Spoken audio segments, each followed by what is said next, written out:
The moment, Willa Vance felt her father's calloused hand close around her wrist and heard him say the words that would change everything. She knew her life as she had known it was over forever. Samuel Vance stood in the dusty yard of their failing homestead outside South Pass City, Wyoming, in the summer of 1878, negotiating her future with a traveling horse trader named Garrett Morrison, as if she were nothing more than livestock to be bartered away. And when the deal was struck, 2 horses and a saddle for his 20-year-old daughter, Willa felt the ground shift beneath her feet in a way that had nothing to do with the wind sweeping across the high plains. She stood there in her faded calico dress, her wheat-colored hair pulled back in a simple braid, watching as Morrison examined the horses with more care than he had shown when looking at her. The man was rough around the edges, with tobacco-stained teeth and eyes that held no warmth, and Willa understood with perfect clarity that she was being sent away with a stranger who saw her as property he had acquired through shrewd bargaining. Her mother had died 3 winters ago, and her father had been drinking himself into oblivion ever since, letting the small ranch fall into disrepair, while he spent what little money they had at the saloon in town. Now, apparently, he had found a solution to all his problems, trading away his only daughter to settle his debts and gain 2 horses that might help him work the land he had been neglecting. Morrison tied the horses to the back of his wagon and gestured for Willa to climb up beside him. She looked back at her father one last time, hoping to see some flicker of regret or love in his bloodshot eyes. But he had already turned away, examining the saddle that had been part of the transaction with more interest than he had shown in saying goodbye to his daughter. The wagon lurched forward, and Willa gripped the wooden seat, watching the only home she had ever known grow smaller in the distance until it was just another speck on the endless Wyoming landscape. They traveled for 3 days, heading south toward a town called Rawlins where Morrison said he had business to conduct. He barely spoke to her except to give curt orders, and at night he tied a rope around her ankle and attached it to the wagon wheel so she could not run away. Willa lay awake under the stars, listening to Morrison snore and wondering what kind of future awaited her. She thought about escaping, but where would she go? She had no money, no relatives, and the wilderness surrounding them was unforgiving to those who did not know how to survive in it. On the 4th day, they arrived in Rawlins, a rough frontier town that had sprung up along the Union Pacific Railroad line. Morrison took her to a saloon called the Silver Dollar, where he apparently planned to sell her to the highest bidder. Willa felt numb as she stood in the crowded, smoke-filled room while men looked her over like she was a horse at auction. Morrison was calling out her supposed virtues: strong back, good with cooking and cleaning, young and healthy, when the door to the saloon swung open and a tall cowboy stepped inside. He was broad-shouldered and lean, with dark hair that curled slightly at his collar and eyes the color of storm clouds. He wore dusty chaps over worn denim pants, a faded blue shirt, and a leather vest, and there was a quality about him that made the rowdy crowd quiet just a little. He walked to the bar and ordered a whiskey, seemingly paying no attention to the spectacle Morrison was making, but Willa noticed that his gaze kept drifting in her direction. Morrison was getting frustrated because the men in the saloon were more interested in drinking than in making offers for Willa. He grabbed her arm roughly and pulled her toward a table where 3 men were playing cards, trying to drum up interest, when the tall cowboy set down his glass and spoke up. "How much are you asking for her?" Morrison's eyes lit up with greed. $500. "She is worth every penny, I guarantee it." The cowboy looked at Willa, really looked at her, and she saw something in his expression that she had not seen in Morrison's face or her father's, a recognition of her humanity, a flicker of anger at what was being done to her. He walked over slowly, his boots echoing on the wooden floor. "You got papers saying she agreed to this?" the cowboy asked, his voice calm but carrying an edge that made Morrison take a step back. "Her father sold her to me fair and square. 2 horses and a saddle. Got a signed paper and everything." The cowboy's jaw tightened. "That does not sound fair or square to me. Sounds like a man taking advantage of another person's misfortune." Morrison puffed up his chest, trying to appear brave. "You interested in buying or just interested in running your mouth, cowboy?" "I am interested in making sure this woman is treated right." "What is your name?" he asked, turning to Willa. "Willa Vance," she said quietly, her voice hoarse from days of barely speaking. "Well, Miss Vance, do you want to be here? Did you agree to any of this?" Willa felt tears prick at her eyes, the first real emotion she had allowed herself to feel since leaving her father's homestead. "No, I did not agree to anything. My father traded me like I was cattle." The cowboy nodded slowly, then reached into his pocket and pulled out a leather wallet. He counted out $500 in crisp bills, more money than Willa had ever seen in one place, and handed it to Morrison. "I am buying her contract or whatever piece of paper you have that says you own her, which is a disgusting thing for one human to have over another." Morrison snatched the money and fumbled in his coat pocket for the paper her father had signed. The cowboy took it, glanced at it briefly, then folded it and put it in his own pocket. Morrison started to leave, apparently satisfied with his profit, but the cowboy caught his arm. "If I ever see you trading in human beings again, Morrison, we are going to have a problem. You understand me?" Morrison nodded quickly and scurried out of the saloon like a rat fleeing a sinking ship. The cowboy turned back to Willa, and his expression softened. "My name is Cole Tucker. I own a ranch about 20 miles south of here. I want you to know right now that I did not buy you like you were property. I paid that money to get you away from that man, but you are free to go wherever you want. I will give you money for a train ticket if you have somewhere you want to go, or if you need work. I could use help at the ranch. My housekeeper, Mrs. Chen, is getting older and has been asking for an assistant. The choice is entirely yours." Willa stared at him, trying to process what he was saying. After days of being treated like an object, having someone offer her a choice felt almost unreal. "I have nowhere to go," she admitted. "My father made it clear he does not want me back, and I have no other family. I am a hard worker, Mr. Tucker. If you are offering me honest work for honest pay, I would be grateful for the opportunity." Cole nodded. "Then let us get you something to eat and a room for the night. We can head out to the ranch in the morning when you are rested." He led her out of the saloon and down the street to a boarding house run by a kindly woman named Mrs. Patterson. Cole paid for a room and a hot meal, then tipped his hat to Willa.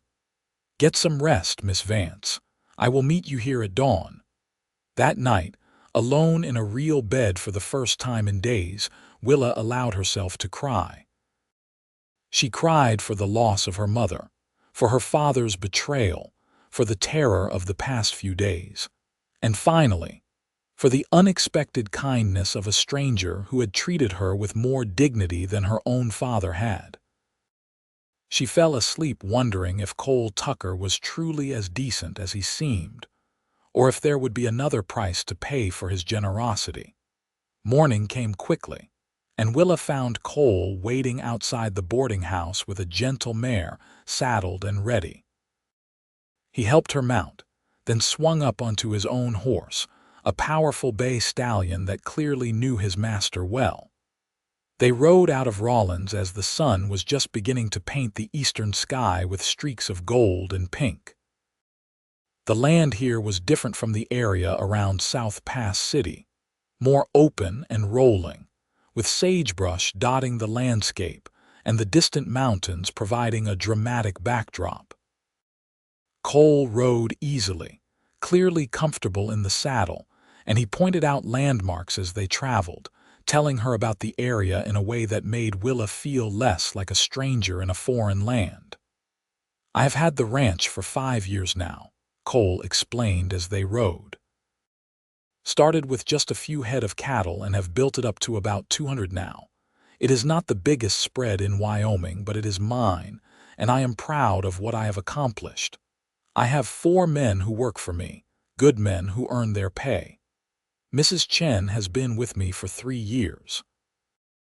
Her husband died working on the railroad, and she needed a position. She runs the house and does the cooking, but she has been struggling with the heavy work lately. Her daughter lives in San Francisco and keeps asking her to come live there, but Mrs. Chen says she is not ready to leave Wyoming yet." "It sounds like you treat your people well," Willa said. "I try to. My father taught me that a man is only as good as his word and only as strong as the people he surrounds himself with. He was a rancher in Texas before the war, lost everything and died broken-hearted when I was 16. I swore I would build something that would last, something he could have been proud of." There was a note of sadness in Cole's voice that Willa recognized, the ache of losing a parent and wanting to honor their memory. "I am sure he would be very proud of what you have built," she said softly. Cole glanced at her and a small smile crossed his face. "Thank you, Miss Vance. That means more than you might think." They reached the Tucker Ranch by early afternoon, and Willa's breath caught at the sight of it. The main house was a sturdy 2-story structure built from timber and stone, with a wide porch that wrapped around the front and side. There was a large barn, several outbuildings, and corrals where cattle grazed peacefully. It was clearly a working ranch, but there was also a sense of care and pride in the way everything was maintained. Mrs. Chen came out of the house as they approached, a small, wiry woman with silver-streaked black hair pulled back in a neat bun. Her face broke into a wide smile when she saw Cole. "You are back early, Mr. Tucker. I was not expecting you until tomorrow." "Change of plans, Mrs. Chen. This is Miss Willa Vance. She is going to be helping you around the house if that suits you." Mrs.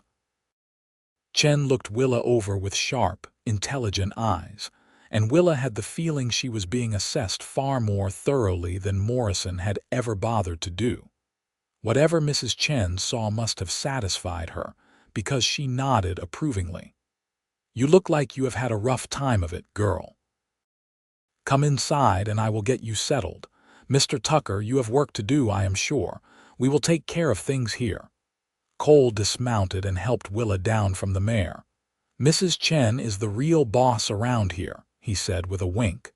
"I just sign the checks." Mrs. Chen made a shooing motion. "Go on with you. Miss Vance and I have much to discuss." Willa followed Mrs. Chen into the house, and her first impression was one of warmth and comfort. The interior was clean and well organized, with simple but sturdy furniture and curtains that let in plenty of light. Mrs. Chen led her upstairs to a small bedroom with a window overlooking the pastures. "This will be your room. It is not fancy, but the bed is comfortable and you will have privacy. Mr. Tucker is a good man, Miss Vance. Whatever brought you here, you can trust that he will treat you fairly. Now tell me, can you cook?" "Yes, madam. My mother taught me before she passed. I can also sew, clean, do laundry, and tend a garden." "Good. We will get along just fine then.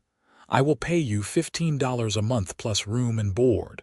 If that is acceptable, we can start fresh tomorrow. Today, you rest and settle in. You look exhausted." Willa felt overwhelmed by the continued kindness. "Mrs. Chen, may I ask you something?" "Of course, child." "Is Mr. Tucker truly as decent as he seems?" "I do not mean to sound ungrateful, but I have learned recently that men are not always what they appear to be." Mrs. Chen's expression softened with understanding. "Mr. Tucker is the most honorable man I have ever known. When my husband died, I had nothing. Mr. Tucker gave me work and treated me with respect when others would have turned me away because of where I came from. He has never once been anything but a gentleman. You are safe here, Miss Vance. I give you my word." Willa nodded, feeling some of the tension she had been carrying begin to ease. "Thank you. That means a great deal to me." Over the following weeks, Willa settled into life at the Tucker Ranch. She worked alongside Mrs. Chen, learning the routines of the household and gradually taking on more responsibilities as Mrs. Chen's trust in her grew. The four ranch hands, rough men named Jack, Illy, Tom, and young Henry, were initially wary of her, but they warmed up when they realized she was willing to work hard and did not put on airs. Cole was often out working the ranch from dawn until dusk, but Willa found herself noticing him more and more. The way he treated his animals with patience and care, never using more force than necessary. The way he spoke to his men with respect, listening to their opinions and valuing their experience. The way he would come in for dinner covered in dust and sweat, but would always wash up and thank Mrs. Chen, and now Willa as well for the meal. One evening, about a month after Willa had arrived, Cole asked if she would take a walk with him after dinner. They strolled out toward the corrals where the horses were settling down for the night, and Cole leaned against the fence, looking out over his land.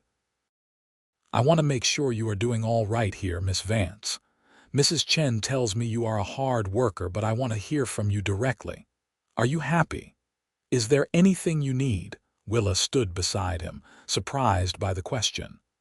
"I am more than all right, Mr. Tucker. I am grateful every day that you stepped into that saloon. You saved me from a terrible fate, and I will never forget that. You do not owe me anything, you know. I did not help you expecting gratitude or servitude.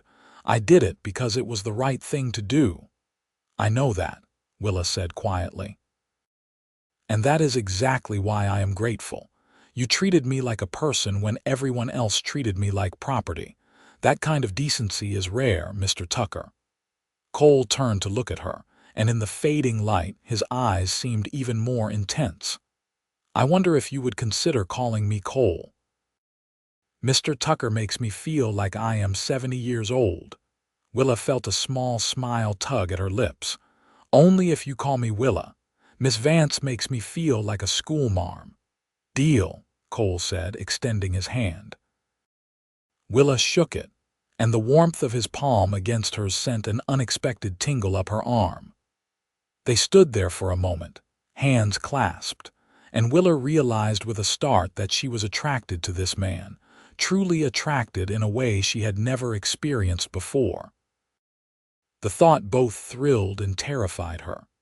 As summer turned to fall, Willa found herself spending more time with Cole. He would ask her to ride out with him to check on the cattle, saying he valued a second pair of eyes, though Willa suspected he simply enjoyed her company.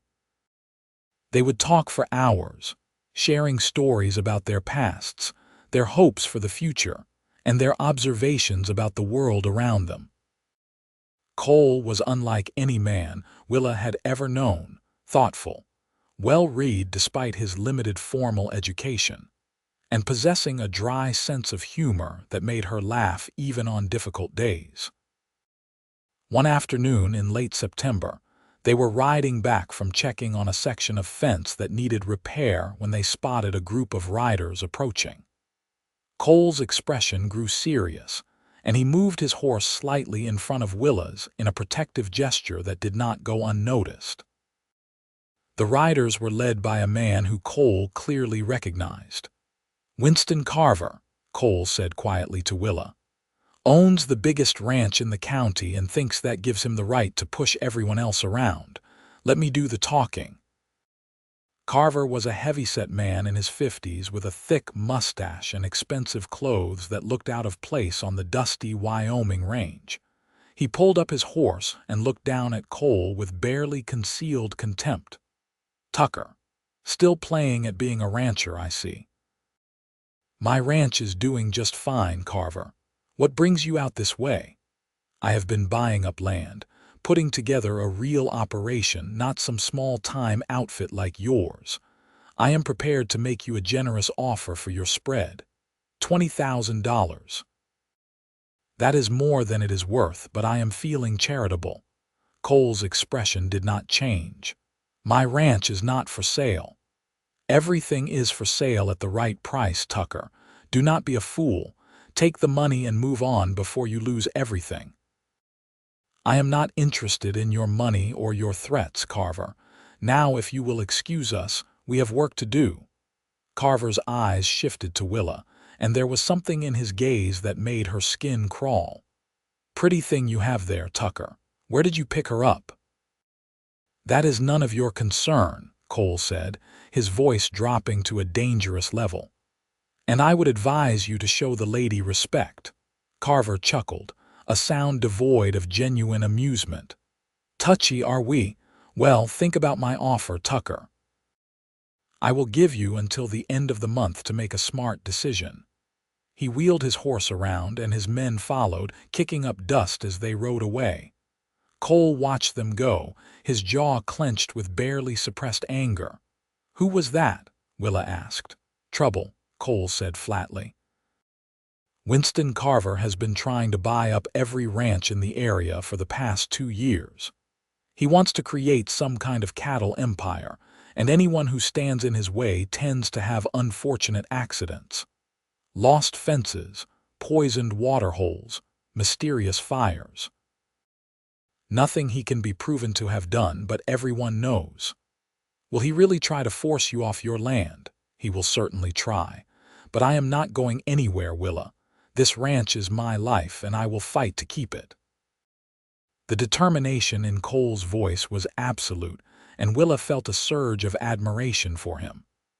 But she also felt fear because she had already lost so much, and the thought of losing this place, this man, was almost unbearable.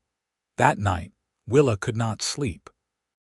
She lay in her bed, listening to the sounds of the ranch settling down for the night, and thought about everything that had happened since that terrible day when her father had traded her away. She had gone from being treated as worthless to being valued as a person, from having no future to having a place where she belonged. And somewhere along the way, she had fallen in love with Cole Tucker. The realization should have frightened her, but instead it filled her with a fierce determination. Cole had saved her, had given her a new life, and now she would do whatever it took to help protect what he had built. Over the next few weeks, tension hung over the ranch like a storm cloud. Cole increased security, having the men take turns keeping watch at night, and he warned everyone to be alert for anything unusual. Carver's deadline came and went with no word, but instead of feeling relieved, Cole seemed even more on edge. Then one night in mid-October, the barn caught fire.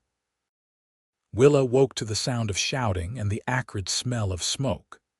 She rushed to her window and saw flames leaping from the barn, lighting up the night sky with an hellish orange glow. Without thinking, she grabbed a robe and ran downstairs and outside, where Cole and his men were already working frantically to get the horses out of the burning structure. "Get buckets," Cole was shouting. "Form a line to the well." Willa ran to help, joining the desperate effort to save the barn and the animals trapped inside. The heat was intense, and smoke stung her eyes and lungs, but she kept passing buckets of water, kept moving, kept fighting.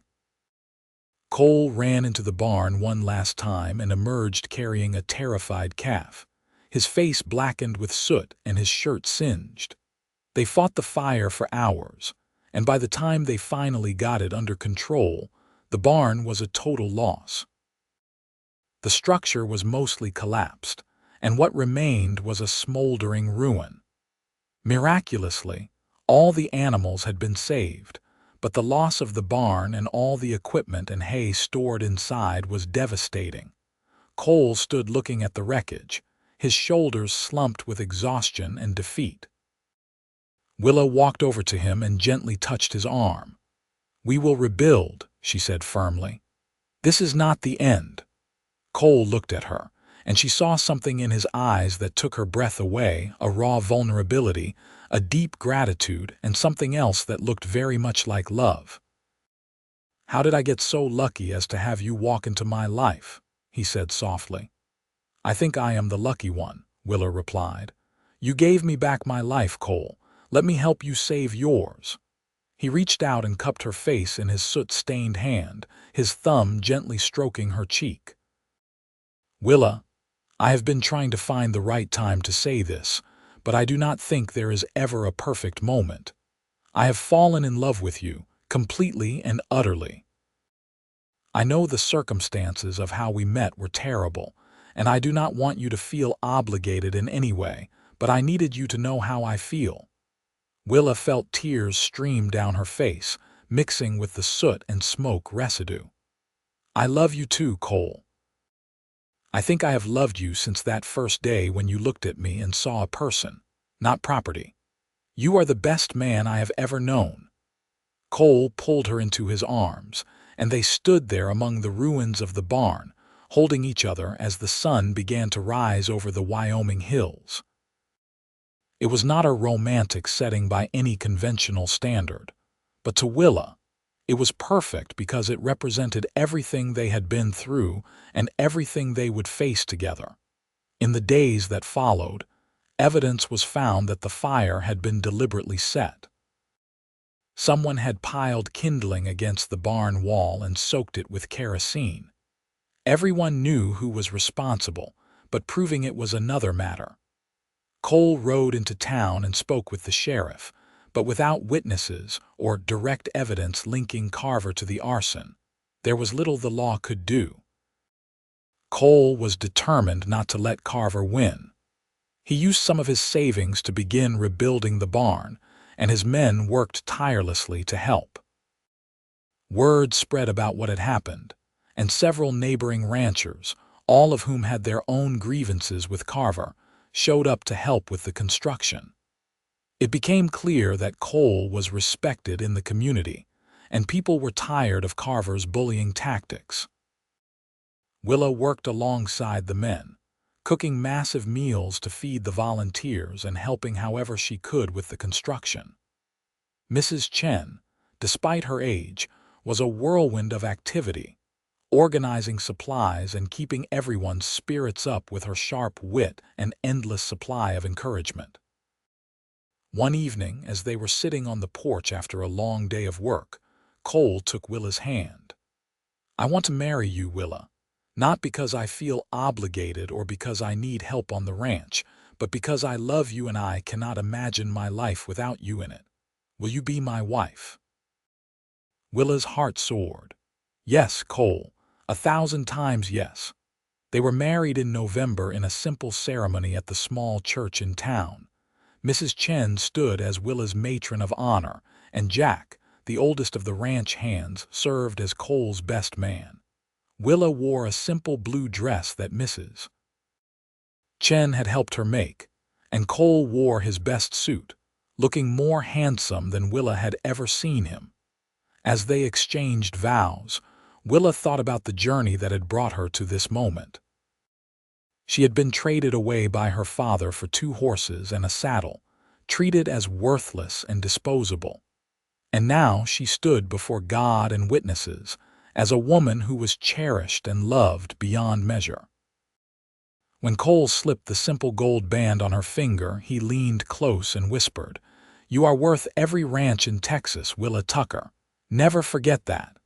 Willa felt tears of joy stream down her face. "I love you, Cole. I love you too, my beautiful wife." Their first months of marriage were blissful despite the ongoing tension with Carver. The new barn was completed by Christmas, and life on the ranch settled into a comfortable rhythm. Willa had never been happier, and she marveled daily at how her life had transformed. Cole was an attentive and loving husband, treating her as an equal partner in all things, and never once making her feel like anything less than treasured. In January, Carver made another attempt to intimidate Cole. sending some of his men to warn that he should reconsider selling. Cole stood his ground, and the confrontation nearly came to blows before the men backed down. It was clear that the situation was escalating, and Willa worried constantly about Cole's safety. Then, in early February, something unexpected happened. The sheriff arrived at the ranch with news that Winston Carver had been arrested. Apparently, one of Carver's own men, tired of being forced to do illegal acts, had come forward with detailed testimony about all of Carver's criminal activities, including the arson at the Tucker Ranch. The evidence was overwhelming and Carver was facing serious prison time. Cole was stunned by the news. "It is really over, just like that." "Looks that way," the sheriff said. "Carver's empire is crumbling. His men are abandoning him, and the other ranchers he has been terrorizing are coming forward. He will be locked up for a long time." After the sheriff left, Cole pulled Willa into a tight embrace. "We are safe now.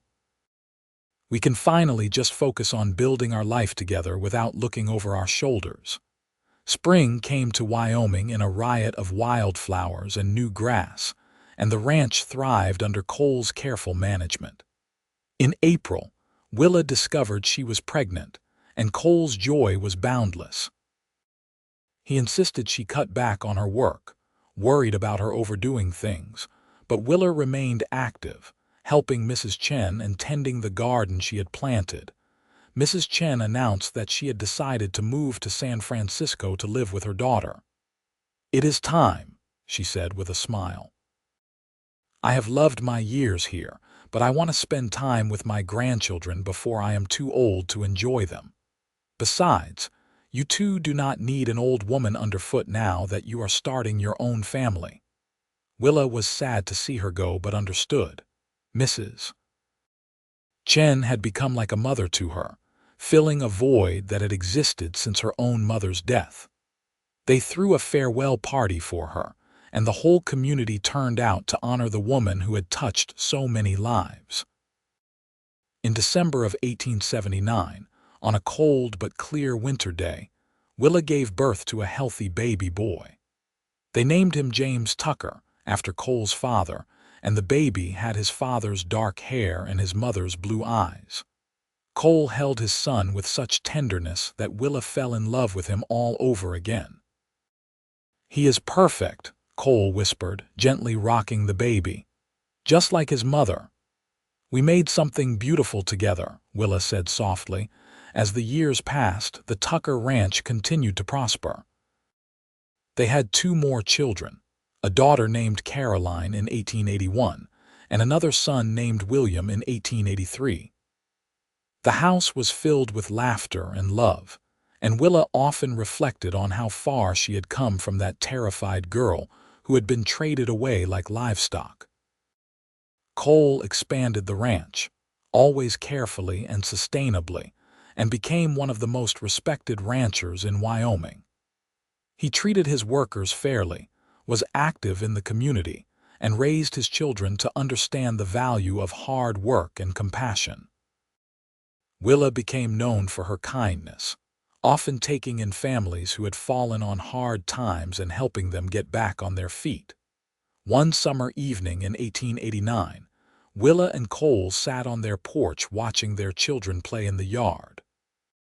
James was 10 now and already showing signs of becoming a fine rancher like his father. Caroline, at 8, was fearless and curious about everything.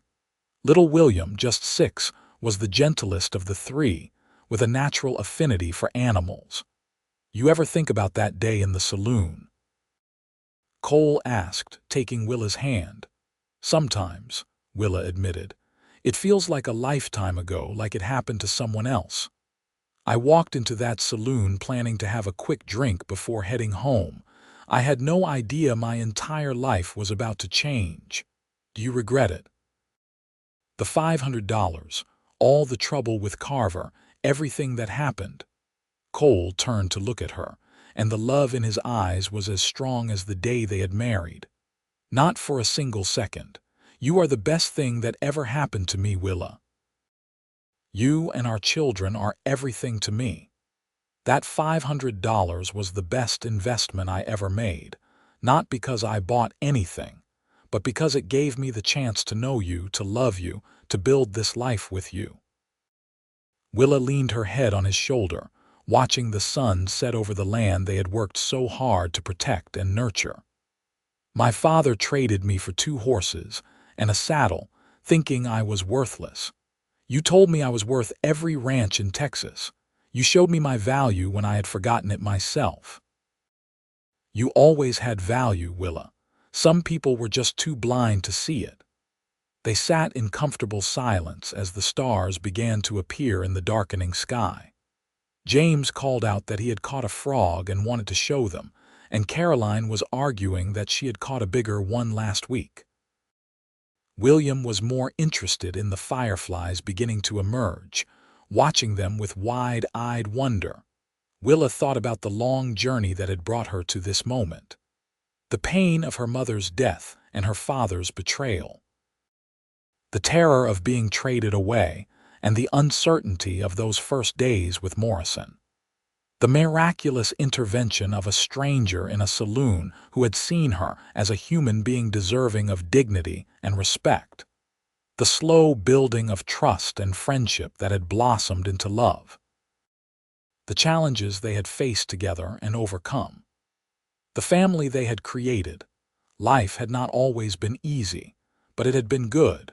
Far better than Willa had ever dreamed possible during those dark days when she thought her future held nothing but misery. She had learned that sometimes the worst moments can lead to the best outcomes, that kindness can come from unexpected sources, and that love, when it is real and true, can heal even the deepest wounds. Cole squeezed her hand and Willa smiled.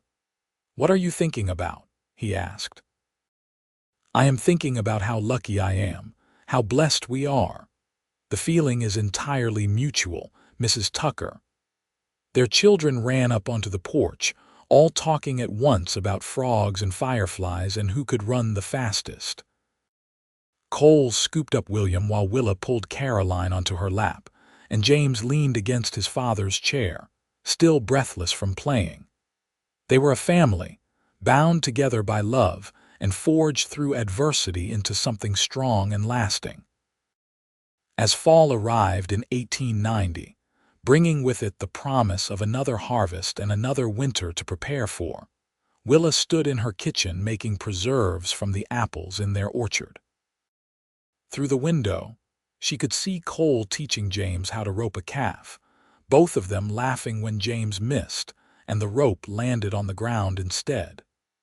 Caroline was helping one of the ranch hands groom the horses, chattering away while she worked.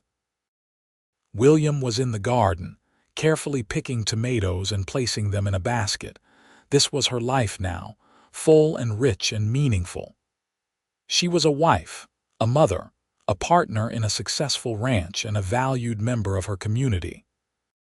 More than that, she was loved deeply and completely by a man who had seen her worth when others had not. The years continued to pass, bringing both joys and sorrows as all years do. They lost horses to harsh winters and celebrated when new foals were born in the spring. They supported their neighbors through difficult times and celebrated with them during good ones. Cole's hair began to show threads of silver, and Willa noticed fine lines around her eyes when she looked in the mirror, evidence of years spent smiling and living fully. James grew into a fine young man, eventually taking over more and more of the ranch operations as Cole began to slow down just slightly with age. Caroline shocked everyone by announcing she wanted to become a teacher and moved to Cheyenne to attend a training program. William, true to his gentle nature, became a veterinarian, studying in Denver before returning to set up a practice in South Pass City. Through it all, Cole and Willa remained each other's constants, their love growing deeper and richer with each passing year. They had built something together that would last long beyond their own lives, a legacy of love, hard work, and treating people with dignity and respect. One evening, In the spring of 1895, as they celebrated their 16th wedding anniversary, Cole presented Willa with a beautiful locket. Inside were tiny photographs of each of their children. "I wanted you to have something special," Cole said, fastening it around her neck. "Something that represents what we have built together." Willa touched the locket, feeling the weight of it against her chest. "Cole, do you remember what you said to me the night of the barn fire? When you told me you loved me?" "I remember every word. I told you that you had given me back my belief in goodness and hope. You did the same for me, but even more. You gave me back myself. You showed me that I had value and worth, that I deserved to be treated with respect and love. Everything good in my life started the moment you walked into that saloon." Cole pulled her close, and they danced slowly to music only they could hear, moving together as they had learned to do over 16 years of marriage. "You know what I think about sometimes," Cole said. "I think about how different everything would have been if I had decided to skip that drink, if I had just ridden straight home that day. I would have missed out on the greatest blessing of my life." "I think we were meant to find each other," Willa said. "I have to believe that all the pain and hardship was leading me to you, to this life, to our family. Otherwise, it would all seem so senseless. Maybe you are right. Maybe some things are just meant to be." They continued to dance. Two people who had found each other against all odds and had built something beautiful together.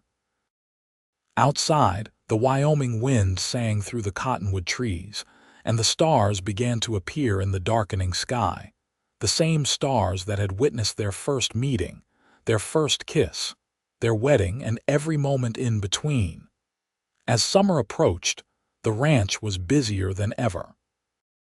They had expanded their cattle operation significantly, and James was proving to be an excellent manager, bringing new ideas while respecting the traditions his father had established. Caroline wrote frequently from Cheyenne, where she was thriving in her teaching position and had apparently caught the eye of a young lawyer. William was gaining a reputation as a skilled veterinarian, his gentle touch with animals making him much sought after throughout the region. Cole and Willa, now in their late 30s and early 40s respectively, had reached a comfortable stage in their lives where they could step back slightly from the day-to-day operations and enjoy the fruits of their labor. They still worked, of course, neither of them capable of being idle, but the desperate scramble of the early years had given way to a more measured pace. One afternoon, while Willa was working in her garden, a wagon pulled up to the house. An older man climbed down stiffly, and Willa did not recognize him at first. Then, with a jolt, she realized it was her father, Samuel Vance. He had aged dramatically, his face deeply lined and his hair completely white. He looked frail and uncertain, nothing like the hard man who had traded her away all those years ago. Willa stood slowly, her heart pounding. She had not seen or heard from her father since that terrible day in 1878, and she had long since made peace with the idea that she never would again. Cole, who had been working nearby, immediately came to stand beside her, a protective presence. "Willa," her father said, his voice cracking, "I know I have no right to be here. I know I do not deserve even a moment of your time. But I am dying, and I could not go to my grave without trying to make amends." Willa felt a complicated tangle of emotions: anger, hurt, curiosity, and a surprising thread of pity for this broken old man. "What do you want, Father?" "I want to apologize. I want to tell you that not a day has gone by that I have not regretted what I did. I was drunk and desperate and out of my mind with grief over losing your mother, but those are excuses, not reasons. What I did was unforgivable. I traded away my own daughter like she was nothing, when in reality you were everything. You were all I had left of your mother, and I threw you away." Tears were running down Samuel's weathered face. I heard you married well, that you are happy and have children of your own. I am glad, Willa. I am so glad that despite what I did, you found a good life. I do not expect you to forgive me. I just needed you to know that I am sorry, truly and deeply sorry. Willa looked at her father, this man who had caused her so much pain, and felt the anger she had carried for years begin to soften. She thought about her own children and how much she loved them, how she could not imagine ever hurting them the way she had been hurt. But she also thought about grace and forgiveness, about how holding on to bitterness only poisoned her own heart. I do not know if I can fully forgive you, Father, Willa said honestly. The hurt was deep, and it changed me in ways I am still discovering. But I also know that holding on to anger has not served me well. You were broken by grief, and you made terrible choices. I can acknowledge that without excusing what you did. Cole stepped forward, his hand on Willa's back in a gesture of support. Mr. Vance, my name is Cole Tucker. I am Willa's husband. Your daughter is one of the finest people I have ever known. She has built a good life here, not because of anything you did, but in spite of it. However, if Willa wants to offer you some measure of peace before you die, I will support her decision. Willa looked at Cole with gratitude, then back at her father. You can stay for supper. You can meet your grandchildren. But after that, you need to go. I have built a new life, and I do not have room in it for the pain of the past. I hope you find peace, Father, but you need to find it on your own. Samuel nodded, more tears falling. That is more than I deserve. Thank you, Willa. That evening was strange and awkward, but also healing in unexpected ways. James, Caroline, and William were polite to their grandfather, though they had been told the story of what he had done and viewed him with appropriate wariness. Samuel was clearly overwhelmed by the sight of his grandchildren and the prosperous ranch his daughter now called home. After supper, as Samuel prepared to leave, he turned to Willa one last time. You were always worth so much more than 2 horses and a saddle. I was too blind and broken to see it, but I see it now. You are magnificent, Willa, and I am proud to have been your father, even if I failed you when you needed me most. Goodbye, Father, Willa said quietly. I hope you find the peace you are looking for.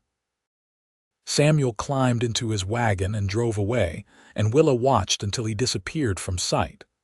Cole wrapped his arms around her from behind, and she leaned back against his solid, reassuring presence. How do you feel? He asked gently. Sad, but also lighter somehow. Like I put down a burden I did not even realize I was still carrying. He wronged me terribly, but he also gave me life and raised me, at least until he fell apart. I suppose people are complicated, capable of both great harm and genuine remorse. You are a remarkable woman, Willa Tucker. Your capacity for grace and forgiveness never ceases to amaze me. Willa turned in his arms and looked up at the man who had changed her entire world. I learned grace from you, Cole. You showed me what it looked like to treat people with dignity and compassion, even when they do not necessarily deserve it. Everything good in me grew from the seeds you planted. I think you are giving me far too much credit, but I will accept the compliment because it means I get to hold you like this. They stood together in the fading light, 2 people who had found each other through unusual and painful circumstances and had built something beautiful and lasting. Samuel Vance died 6 weeks later, and when Willa received word, she cried not for the father who had betrayed her, but for the man he might have been if grief had not destroyed him. Life on the Tucker Ranch continued its steady rhythm through the seasons and years. In 1897, Caroline married her lawyer, a kind man named David Chen, who had actually been born in Wyoming to Chinese immigrant parents. The connection to Mrs. Chen was coincidental, but delighted everyone. They settled in Cheyenne, and Caroline wrote long, newswire letters about her life teaching and her husband's growing law practice. James married in 1898, bringing home a spirited young woman named Ruth, who took to ranch life like she had been born to it.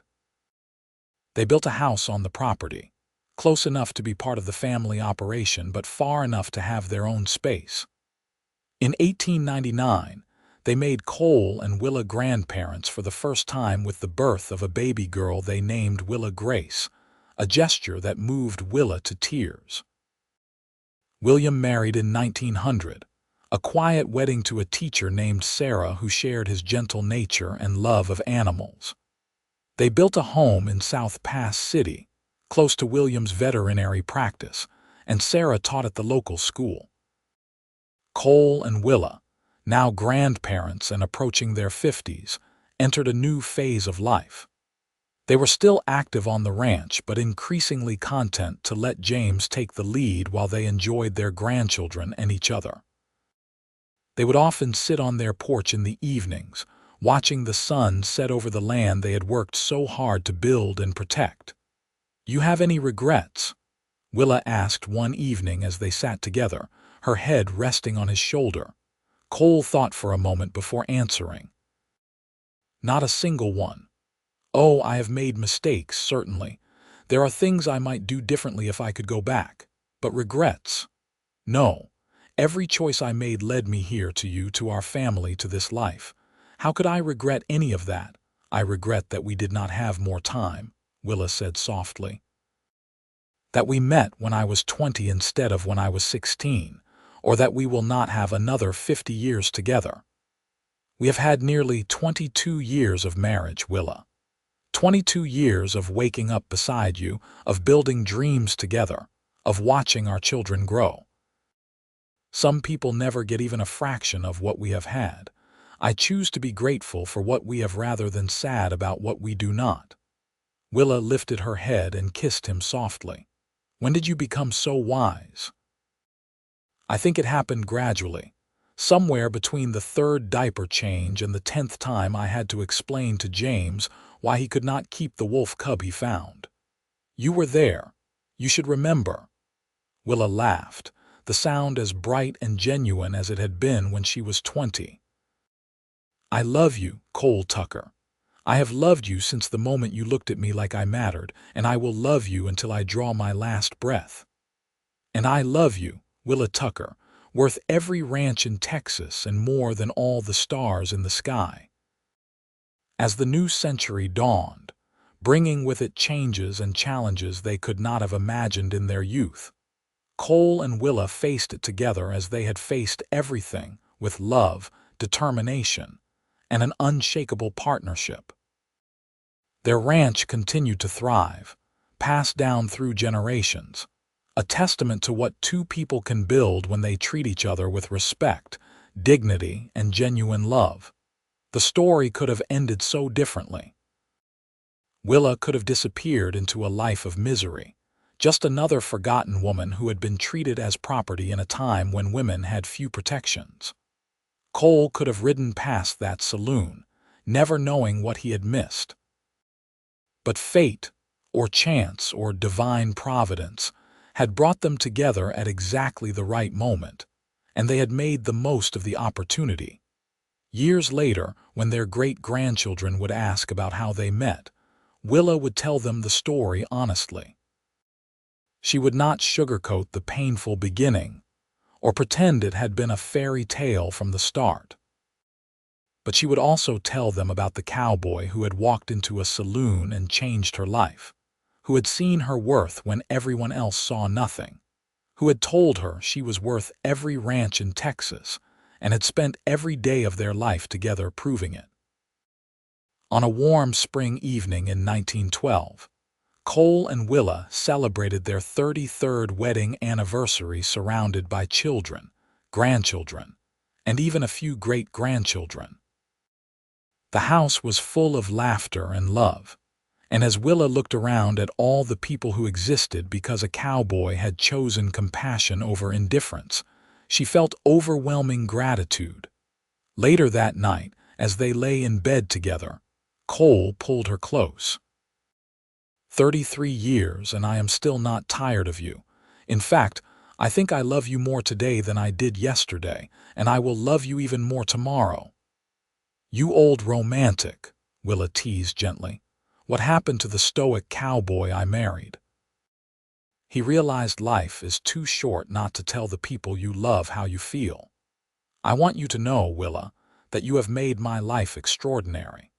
You took a lonely rancher with big dreams but no one to share them with, and gave him everything he did not even know he needed. We gave that to each other, Cole. We built this life together, brick by brick, moment by moment. Neither of us could have done it alone." They fell asleep in each other's arms, as they had done thousands of times before. And as Willa drifted off, she thought about the words her father had spoken years ago on his deathbed. "You were always worth so much more than 2 horses and a saddle." He had been right, of course, but he had been the one too broken to see it. Cole had seen it immediately, and in seeing it, he had changed everything. The years continued their steady march, bringing the joys and sorrows that come with long life. They lost friends and gained new ones. They weathered economic downturns and celebrated boom times. They buried James's son in a tragic riding accident and rejoiced at Caroline's daughter's brilliant success as one of the first female doctors in Wyoming. Through it all, they remained each other's constants, the one thing that never wavered or changed. In 1915, on a quiet Sunday morning, Cole suffered a heart attack while working in the barn. Willa found him and ran for help, but they both knew it was serious. The doctor came and did what he could, but Cole's heart had been damaged. He survived, but he was much weakened, no longer able to do the physical work he loved. It was a difficult transition for Cole, learning to accept his limitations.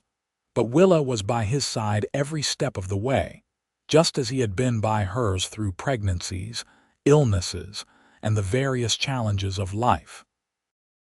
They spent more time together than ever, talking, reading, simply enjoying each other's presence. "I do not like feeling useless," Cole confessed one afternoon as they sat on the porch, watching James and Ruth manage the ranch with the same dedication Cole had once shown. "You are not useless," Willa said firmly. "You are resting after 50 years of hard work. You built something that will outlast both of us, Cole. The ranch will continue because of the foundation you laid. That is not nothing." "I suppose you are right. It is just hard to accept that I am no longer the young man who could work from sunup to sundown without feeling it. None of us are as young as we once were, my love, but we are still here, still together, and that is what matters most." Cole took her hand and brought it to his lips, kissing her knuckles gently. "Have I told you today that I love you? Only 3 times, but I never get tired of hearing it. I love you, Willa Tucker. I love you with everything I am and everything I have ever been. You are my greatest achievement, my most treasured blessing, and the best part of every day." Willa felt tears prick her eyes. Even after all these years, Cole could still move her to tears with his words. "And I love you, Cole Tucker. You saved my life in every way a person can be saved. You gave me hope when I had none, worth when I felt worthless, and love beyond measure. I could not have asked for a better husband, partner, or friend." They sat together in comfortable silence, hands clasped, watching the sun paint the sky in shades of gold and pink. From inside the house came the sound of their great-grandchildren playing, their laughter a promise that the family they had built would continue long into the future. Cole lived for 3 more years, years filled with love and family, and the satisfaction of a life well lived. He died peacefully in his sleep in May of 1918, with Willa beside him holding his hand. The funeral was attended by hundreds of people whose lives he had touched over the years, a testament to the kind of man he had been. Willa grieved deeply, but not hopelessly. She had been blessed with 39 years of marriage to a man who had loved her completely and treated her with unwavering respect and devotion. That was more than many people ever received, and she chose to be grateful rather than bitter. She remained on the ranch, still active and engaged with the family business, offering advice when asked but letting James and Ruth make the major decisions. She spent time with her grandchildren and great-grandchildren, telling them stories about their grandfather and the early days of the ranch, making sure they understood the legacy they had inherited. On what would have been their 40th wedding anniversary, Willa rode out to the place where Cole had proposed, a spot overlooking a valley where wildflowers bloomed in profusion. She sat on a rock and talked to him as if he were beside her, telling him about the family, about the ranch, about how much she missed him but how grateful she was for the years they had shared. "I was traded for 2 horses and a saddle," she said aloud, her voice carrying on the wind. "And you told me I was worth every ranch in Texas. You spent our entire marriage proving that to me, showing me my value, treating me like I was precious. I hope you know, wherever you are, that you gave me the most wonderful life. I hope you know how loved you were and are. I hope you know that what we built together will last for generations." A hawk cried overhead, soaring on the thermal currents, and Willa chose to take it as a sign. Cole's spirit free and soaring, watching over the land and family he had loved so deeply. She sat there until the sun began to set, then rode back to the ranch, to the house they had built together, to the family they had created, to the life they had shared. Willa lived for another 12 years, remaining sharp and engaged until the end. She died in 1930 at the age of 72, surrounded by 3 generations of descendants, all of whom existed because a cowboy had walked into a saloon in 1878 and decided that human dignity mattered more than $500. She was buried next to Cole on a hillside overlooking the ranch, and her tombstone bore a simple inscription that she had requested. Willa Vance Tucker, beloved wife, mother, grandmother, and great-grandmother, she was worth every ranch in Texas. The Tucker Ranch continued to operate for many more decades, passing through the family until eventually, much later in the 20th century, it was sold and subdivided. But the legacy of Cole and Willa Tucker lived on in their descendants, in the values they had instilled, in the example they had set of what it meant to treat people with dignity and build something lasting through hard work and mutual respect. Their story became family legend, passed down through generations, a reminder that sometimes the worst circumstances can lead to the most beautiful outcomes, that kindness and compassion can change lives, and that true love, when nurtured and valued, can create ripples that extend far beyond a single lifetime. In South Pass City, Wyoming, in a small historical museum, there is a display about prominent early ranchers in the area. Among the photographs and artifacts is a picture of Cole and Willa Tucker, taken on their 25th wedding anniversary. They are standing in front of their ranch house, Cole's arm around Willa's waist, both of them smiling at the camera.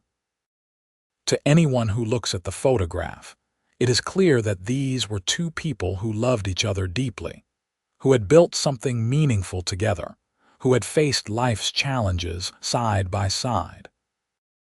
The display includes a brief history of their lives, mentioning that they met under unusual circumstances and built one of the most successful ranches in the area through hard work and determination. It does not mention that Willa was traded for 2 horses and a saddle, or that Cole paid $500 to rescue her from a terrible fate. Those details were lost to time, known only to the family and preserved in the private journals Willa kept throughout her life. But the essential truth remained. 2 people had found each other against all odds, had chosen love over bitterness, hope over despair, partnership over isolation. They had built a life that mattered, raised children who carried their values forward, and loved each other with a devotion that never wavered even in the face of hardship and adversity. It was a love story for the ages, set against the harsh beauty of the Wyoming frontier, proving that even in the roughest circumstances, even when people are treated as less than human, love and dignity and worth can triumph. Willa Vance had been traded away like property, but Cole Tucker had seen her as she truly was, precious and valuable and deserving of respect. In seeing her clearly, he had given her back herself, and together they had created something beautiful that lasted far beyond their own lives. And so the story ends, not with tragedy or loss, but with legacy and love, with generations of descendants who carried forward the values their ancestors had held dear, with the knowledge that sometimes a single act of compassion can change the course of multiple lives, rippling outward through time in ways that the original actors could never have imagined. Cole and Willa Tucker's love story was unique to them, but its lessons were universal. Every person has worth. Love can heal even the deepest wounds, and building a life together based on mutual respect and genuine affection is perhaps the greatest achievement any two people can accomplish.